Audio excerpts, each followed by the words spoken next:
Hi friends, నమస్తే. ఇప్పుడు మనం శ్రీకాకుళం జిల్లాలోని రణస్థలం మండలంలోని కోస్టా గ్రామం దగ్గర ఉన్నటువంటి రాధా గోకులానంద ఆశ్రమంలో ఉన్నటువంటి ఈ గోశాల దగ్గర మనం ఉన్నాము.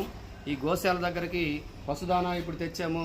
దాన్ని ప్రత్యేకించి ఏదో గొప్ప కోసం చెప్పడం కాదు. మా అబ్బాయి పుట్టినరోజు అని ఒక కేక్ కట్ చేయలేదు, ఒక చాక్లెట్ కూడా పంచలేదు.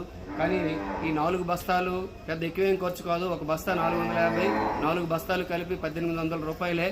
ఈ 1800 రూపాయలతో ఆ పశువులు తాలూకా కడుపు నింపిలో ఉంటే చాలా పుణ్యం వస్తుందనే ఉద్దేశంతో మీరు కూడా ఇలాంటి పుణ్య కార్యక్రమాలు ఏవైనా చేస్తారు అనే ఉద్దేశంతో ఈ వీడియో చేసి పెడుతున్నాము. మరి ఖచ్చితంగా అనవసరమైనటువంటి కేకులని, చాక్లెట్స్ అని, లేకపోతే ఇంకోటని మీరు లేనిపోని ఖర్చులు, అందరికీ భోజనాలు పెట్టడం అని, ఎవరికి భోజనాలకు ఇబ్బంది లేదు. గోవులు మాత్రం ఇబ్బంది పడుతున్నాయి సరైన దానా లేక. కాబట్టి వాటికి మీరు సరైనటువంటి దానా ఇచ్చి ఆదుకుంటే మంచి పుణ్యం వస్తుంది. మీ పిల్లలకు కూడా మంచి దీర్ఘాయుస్సు కలుగుతుందని కోరుకుంటూ మీరు కూడా ఇలాంటి కార్యక్రమాలు చేపడతారని కోరుకుంటూ సెలవు. నమస్తే.